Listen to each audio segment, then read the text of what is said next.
Informativo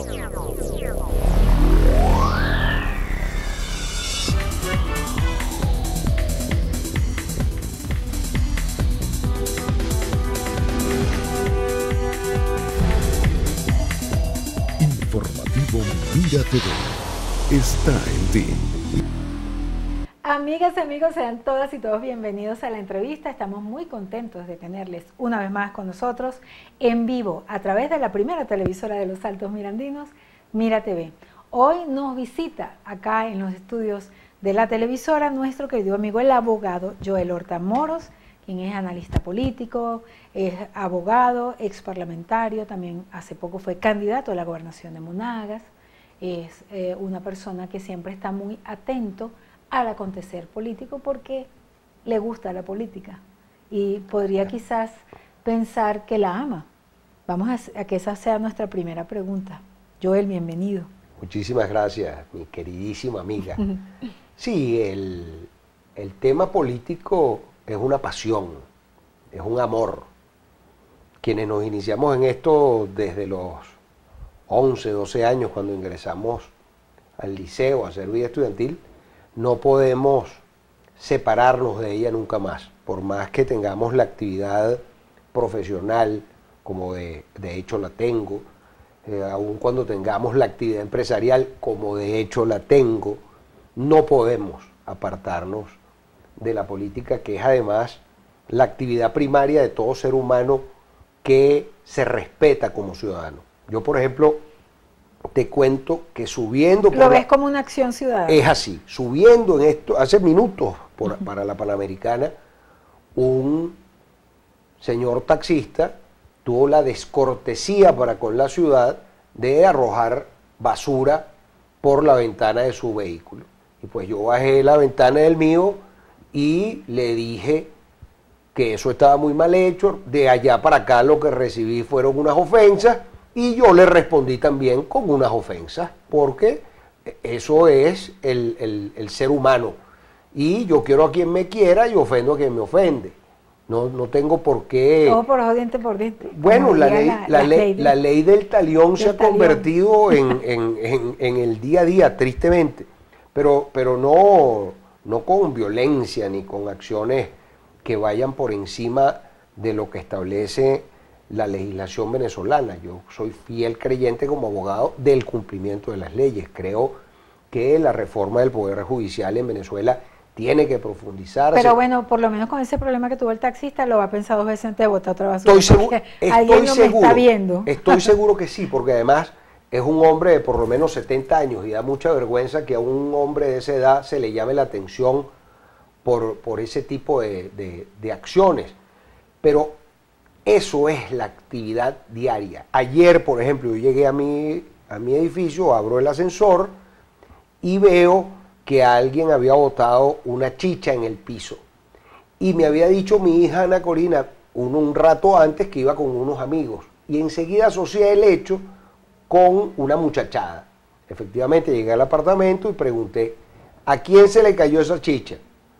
Ay, papi, disculpa, pues es una falta de respeto para con la comunidad que vive aquí, que ustedes no hayan limpiado eso inmediatamente. Me hacen el favor y van y limpian el ascensor. Claro, eso se llama prodigar con el ejemplo. Bueno, es que no podemos criticar a los demás si nosotros hacemos peor la cosa. Es correcto, ¿no? Tiene que ver con eso. Y esa es la política. La política está presente en cada acto ciudadano que realizamos día a día, mientras conducimos el auto, mientras nos montamos en el metro, mientras tenemos una conversación con el perro calentero, cuando estás comprando el pan, siempre estás haciendo política y siempre estás hablando además de política, porque vas a preguntarte, oye, pues ¿cuándo aumentaste la batería? Si hace 2 semanas, bueno, es que usted sabe, la inflación, bueno, y estás hablando de economía y estás hablando de política. Total que sí, es una pasión, Daxi, es un amor por el país además. Bueno, precisamente el tema que nosotros decidimos hablar contigo este día es política venezolana, posibilidades, retos y polarización.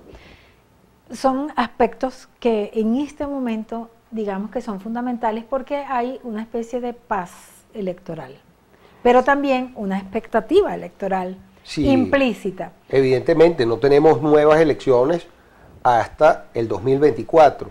Sin embargo, las negociaciones políticas se están dando para ese evento electoral. Es decir, quién pudiese ser el candidato o los candidatos de la oposición. Vemos cómo, por ejemplo, en Acción Democrática aspiran a ser candidatos presidenciales su actual secretario general, el diputado Bernabé Gutiérrez, pero también el diputado Luis Eduardo Martínez. Pero vemos también cómo en Copey el presidente del partido a nivel nacional, Miguel Salazar, quisiera ser candidato presidencial de Copey, y también Juan Carlos Alvarado, que es el secretario general. Pero asimismo, dentro de la ideología socialdemócrata, Manuel Rosales, gobernador del estado Zulia, también tiene las mismas aspiraciones presidenciales, y dice un buen número de gente avesada en la materia que tiene una gran probabilidad por todo el tema de negociación que se está efectuando para esos fines. Pero a su vez, dentro del campo social cristiano o demócrata cristiano, como se le quiera decir, también el doctor Eduardo Fernández dice o dicen que tiene aspiraciones presidenciales. Lo mismo entonces su hijo Pedro Pablo Fernández o Mercedes Malavé.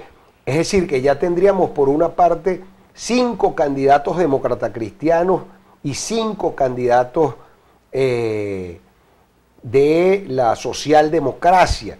Pero eso no es solo en el tema opositor, porque se dice que también el señor Ecarri aspira, no sabemos cuál es su tendencia, si es demócrata cristiano, socialdemócrata, de centro, de izquierda, porque en este mundo donde también las ideologías se han ido disgregando, no ubicamos muy bien algunas tendencias, como el caso de la gente de Fuerza Vecinal, que son los 3 alcaldes metropolitanos más otros alcaldes que se le han sumado, con el mal que da el ser alcalde de Chacao, que todo el que pasa por ese cargo quiere ser candidato presidencial. Pasó con Irene Sáez, pasó con Leopoldo López, ahora dicen que pasa con Duque, pero que también Uzcategui quiere. Bueno, pero total que este relajo de candidaturas presidenciales ha llevado entonces o conduce a que estén buscando dentro del diálogo cómo llegar a través de unas primarias a la selección de ese posible candidato presidencial. Y eso sí es en el lado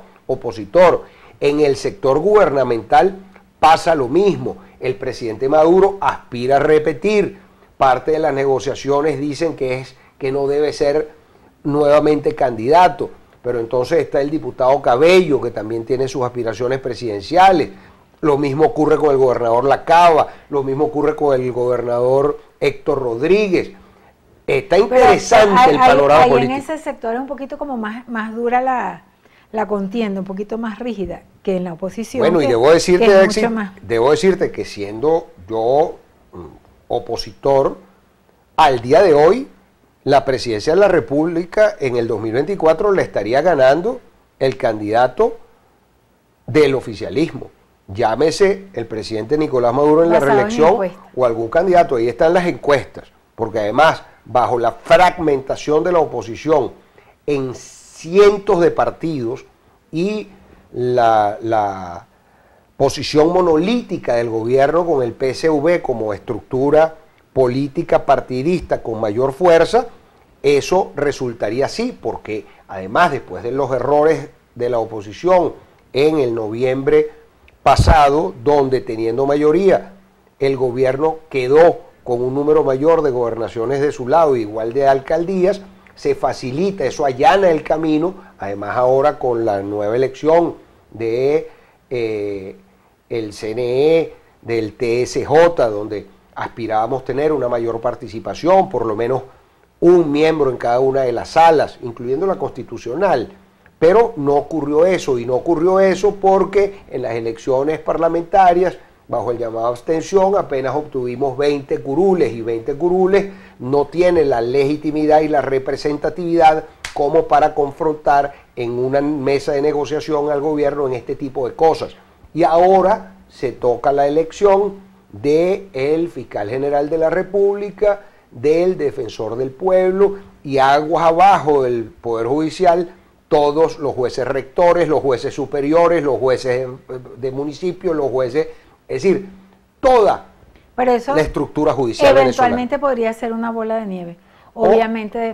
Ojalá sea producto de este esfuerzo mancomunado que ha hecho gobierno y oposición para dialogar, para ponernos de acuerdo. Hay que celebrar la incorporación de un sector que no había dialogado en un tiempo desde que se levantaron de la mesa de México. Yo soy creyente que no hay que negociar ni en México, ni en Panamá, ni en Hungría, ni en Checoslovaquia, sino que debemos dialogar en Venezuela. Por eso somos una nación, somos un país, somos una república, tenemos territorio, tenemos población, tenemos legislación, y los más interesados en resolver nuestros asuntos somos los venezolanos. El deber ser, pero fíjate, me gustaría analizar contigo un tema que es primario para eventualmente poder participar desde la perspectiva de la oposición en una contienda electoral presidencial. Es primero las organizaciones políticas. Algunas están haciendo pues algunos procedimientos para reinstitucionalizarse, elecciones o coordinaciones o X. Cada quien está haciendo un procedimiento, porque la mayoría de las organizaciones políticas de vieja data están divididas. Es correcto. Esa es una verdad. Aparte de las otras organizaciones nuevas, que son hijas de alguna manera también de esas tendencias políticas. Y ya se están dividiendo. También se están dividiendo. Es decir, estamos viendo un panorama desde la perspectiva opositora totalmente dividido. Totalmente. Para una democracia es bueno que existan muchos candidatos.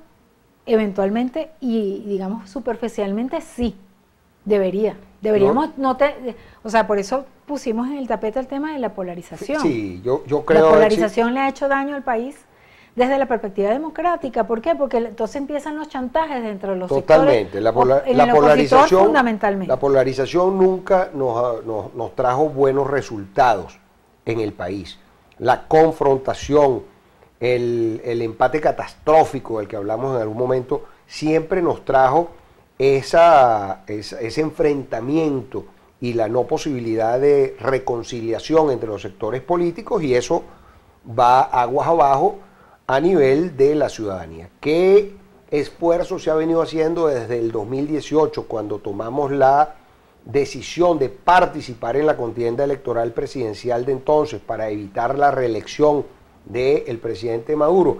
Justamente ir desmontando esa polarización, acabar con el radicalismo tanto oficialista como de la oposición, y buscar el gran centro, ese espacio del centrismo donde se ubica la mayoría de los venezolanos de acuerdo a todos los estudios de opinión. La mayoría de la gente se encuentra allí, no quiere saber nada del 5-8% del radicalismo opositor, ni del 8-10% del radicalismo oficialista. Esos dos espacios extremistas cada vez se están quedando con menos adeptos.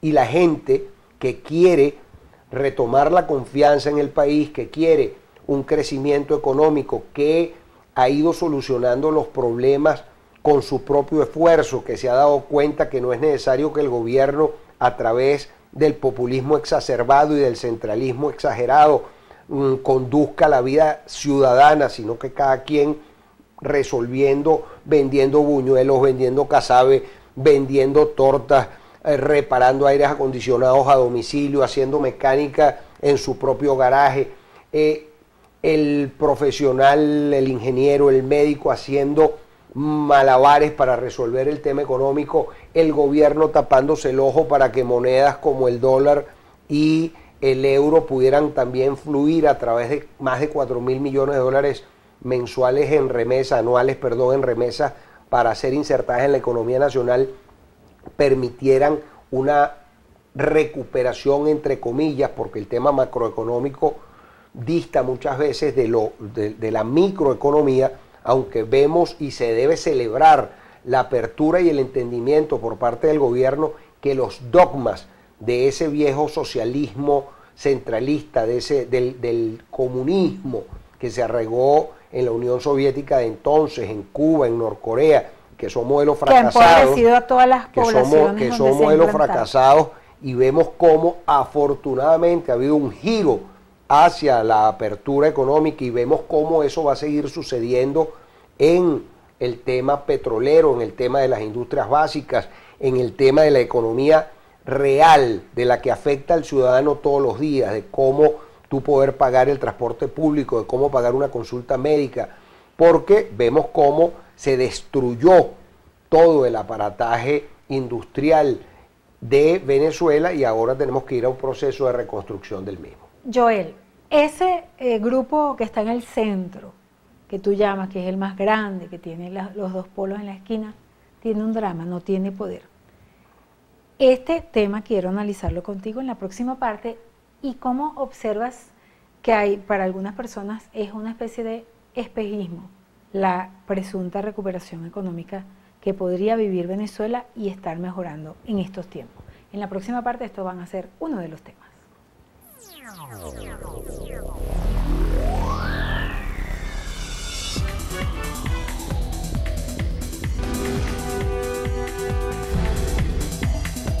Informativo Mira TV está en ti. Continuamos en la entrevista con nosotros, Joel Horta Moros. Gracias a ustedes por continuar con nosotros. Y bueno, quedamos pendientes para conversar con Joel acerca de ese gran grueso de personas que no están en los polos políticos, pero que no tienen poder. Y sin poder, ¿cómo resuelven las cosas? Y por otra parte, y muy ligado a ese grupo, a ese factor que forma parte de la vida económica del país, tratando de, digamos que, agarrar aliento para poder reconstruir lo que tuvimos o mejor desde la perspectiva económica, porque para muchas personas es una fantasía lo que está pasando, es algo pasajero. Inclusive tú ves como ciertas personas demonizan el poquito de mejoría, el hecho que ya no tengamos una hiperinflación o estanflación como hubo. Sí, la economía se va reacomodando, se metaboliza y se depura a sí mismo. Y las ciencias económicas... La dolarización de facto es una prueba de ello. Por eso se estudia en las facultades de todas las universidades del planeta. Y la economía venezolana sufrió ese efecto ante reiteradas equivocaciones en materia económica por aplicación de modelos absolutamente caducos y extemporáneos. Bueno, llegamos a este punto. Yo siempre dije que el presidente Maduro puede aún convertirse en una especie de Deng Xiaoping y latinoamericano, en este caso venezolano, para lograr lo que los chinos lograron en su momento, el milagro de la economía china, y convertirse hoy día en la segunda economía más potente de todo el planeta, después de la norteamericana. Lo que quiere decir que sigue el tema del capitalismo como doctrina económica, teniendo supremacía sobre el socialismo, el marxismo, y ahí podríamos entrar en un larguísimo debate, como me ha correspondido hacerlo en oportunidades con estudiosos de esa escuela económica. ¿Cuál es la realidad? La realidad es que Venezuela es una economía petrolera, gústenos o no. Se destruyó la industria petrolera. Cuando lo que dijo los aliados geopolíticos es: paren la industria, no la destruyan, pero sin embargo se fueron más allá. Yo te puedo decir... La desinversión, así la es, falta de... Bueno, nosotros no tenemos activos en el Zulia, por ejemplo, sociales, más de 30 metros de muelle para el desembarco de los buques petroleros. Pero tenemos más de 5.000 kilómetros de tubería debajo, enterrado en el lago, que eso al día de hoy es chatarra, pero esa chatarra vale dinero. Esa chatarra, si técnicamente nos ponemos de acuerdo con los que saben, no con empresas de maletín, con los técnicos que saben de esa materia, y hacemos un levantamiento de todo eso y se vende, eso sería un dinero, un cash para la industria petrolera de gran valía. Pero lo mismo con las gabarras, lo mismo con los buques. Pero son muchas cosas que pareciera que no le importa a quienes tienen la posibilidad de elegir, pero fíjate, de tomar decisiones. Pero eso hay que decírselo a la gente, para que la gente sepa que la industria petrolera, se dice que el primer negocio del mundo es el negocio petrolero, en manos de una empresa bien estructurada. Y el segundo negocio mejor del planeta es el negocio petrolero en manos de una industria destartalada. Bueno, nosotros seguimos teniendo el segundo mejor negocio del planeta y en los próximos 80, 100 años lo seguirá haciendo. ¿Qué debemos hacer? Invertir con la gente que sabe. Se dice que se han invertido en los últimos 3 años con algunos aliados, aún con las sanciones, cerca de 20.000 millones de dólares en el tema petrolero. Pues vayamos entonces nosotros a la recuperación de la cuenca del lago de Maracaibo, vayamos nosotros al aumento de la producción para llegar. Yo recuerdo al difunto presidente Chávez hablar que para esta época estaríamos en la producción de 6 millones de barriles diarios. Si eso hubiese sido así, nosotros no tendríamos ningún tipo de problema económico, pero ni a la vista lo tendríamos. Bueno, vayamos hacia allá. Eso hay que construirlo. Eso hay que construirlo a través del diálogo. Por eso hay que celebrar todo esfuerzo y toda conversación que se sostenga con los gobiernos, no solo rusos, iraníes, que son los aliados estratégicos, y los chinos, aliados estratégicos de este gobierno, sino que tenemos que ir más allá, a buscar con la industria norteamericana y del Reino Unido, porque que es quien tiene la infraestructura, nos dotó esa infraestructura. Después del tema que Estados Unidos quiso comprar petróleo y por la guerra de Ucrania y todo ese problema geopolítico, ahí comenzó una mejoría que uno diría, mira, las sanciones son tan terroríficas y las posibilidades de que Estados Unidos tenga frenado al país, o sea, que importa a los otros aliados y quien nos está frenando y lo está logrando Estados Unidos. Es así, porque ese es un aliado natural y tenemos que esa puerta de una vez por tenemos que conversar con ellos, tenemos que deslastrarnos de esos complejos, porque además, mientras andan aquí algunos ilusos hablando de las elecciones internas para la escogencia de un candidato, por Dios, hablemos de un programa. Yo lo llamé hace 2 años el 2030, el plan 2030. ¿Para qué? Para que en una década nosotros podamos establecer, qué es lo que vamos a hacer en materia petrolera, en materia de las empresas básicas, por Dios. Eso para no nosotros, tiene nadie, ni el gobierno ni la oposición. Para nosotros poder monetarizar el oro que tenemos allí en el subsuelo de Guayana, para nosotros monetarizar el diamante que allí tenemos, cerca de los 28 o 30 minerales estratégicos que posee Venezuela. Hacia allá tenemos que ir nosotros, un programa de la recuperación de la infraestructura. ¿Y por qué hablar de eso? Porque eso es hablar de empleo, eso es hablar de la recuperación del salario, eso es hablar de la recuperación de las jubilaciones, eso es hablar entonces de la reinversión de ese dinero en las universidades nacionales que están destartaladas. Eso es hablar del sistema educativo, del sistema hospitalario. Ahora, yo no escucho a ningún dirigente político hablando de eso el día de hoy. Y allí es donde tenemos nosotros que enfocarnos, mi querida licenciada, mi querida amiga.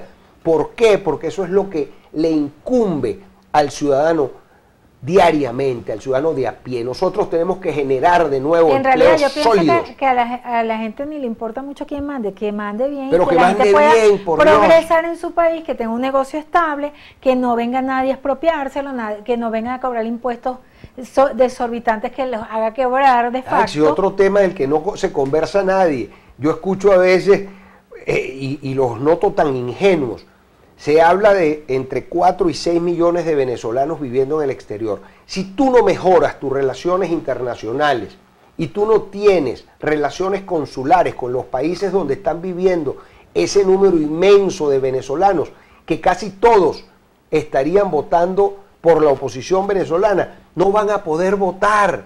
Y el gobierno eso sí lo sabe. Y entonces no va más allá para restablecer relaciones diplomáticas, por ejemplo, con los Estados Unidos. ¿Por qué? Y torpemente el gobierno norteamericano no se da cuenta de eso. Hay cerca de 1 millón de venezolanos en los Estados Unidos.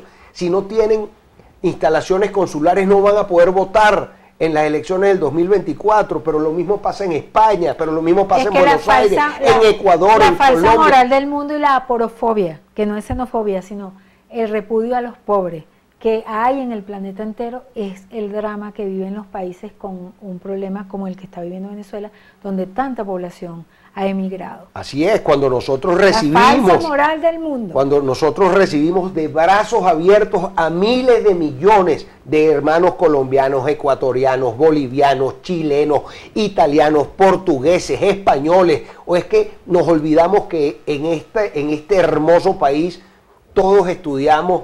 Yo recuerdo claramente en el grupo escolar Ramón Pompilio Oropesa y en los Chaguaramos, el chino Johnny, que era sobrino del dueño del Linan. Nuestras raíces. Pero además el negro Soto, y yo no le tenía que decir a mi amigo Carlos Soto, afrodescendiente, amigo, no, ese era mi pana, el negro Soto, y el chino Johnny era mi pana, el chino Johnny.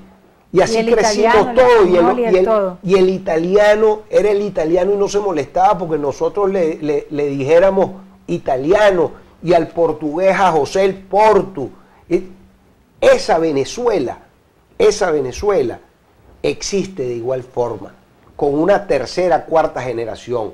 Y hacia allá tenemos que ir al rescate de la industria metalmecánica que nos regalaron los italianos, del tema del calzado que nos regalaron también los españoles, del tema del arado de la tierra, del regalo de los portugueses, de la construcción. Que progresaron aquí en este país. Pero además del progreso real, no del progreso de la venta de un producto en un carrito por puesto, o tú sabes, de andar comprando una bolsa de chupetas al mayor para venderla al detalle. Que además genera impuestos al Estado, en fin. Es así, progreso real. El verdadero progreso y el verdadero desarrollo. Yo soy un convencido que vamos a ir hacia allá y lo vamos a lograr, porque Venezuela se lo merece.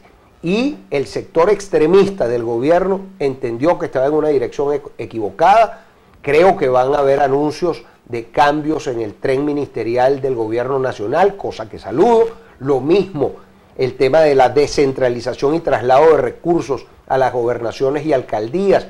Yo invito a los alcaldes y gobernadores, la mayoría son del gobierno, y a los propios opositores, a que presenten un inventario de todas las industrias que están paralizadas en sus distintos municipios y en sus distintos estados, de cuál es el tema de la recuperación necesaria de los puertos y de los aeropuertos en esos municipios y en esas gobernaciones, para que no sean los alcaldes y gobernadores unos simples pagadores de cheque de nómina menguada todos los 15 y últimos, sino que sean unos promotores del desarrollo. Joel, nos tenemos que despedir. Bueno, ya nos gustaría, para finalizar, tus palabras, y seguramente vas a volver porque eres amigo nuestro y siempre nos encanta conversar contigo.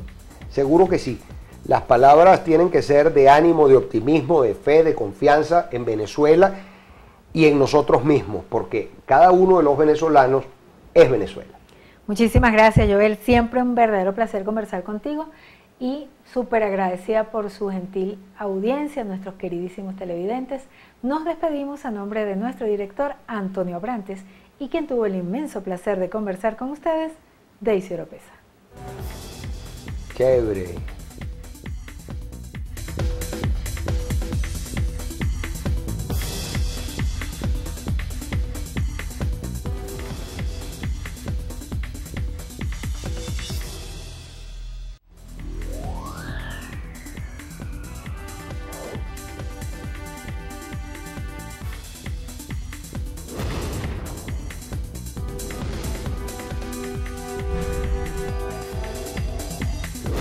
Informativo Mira TV está en ti.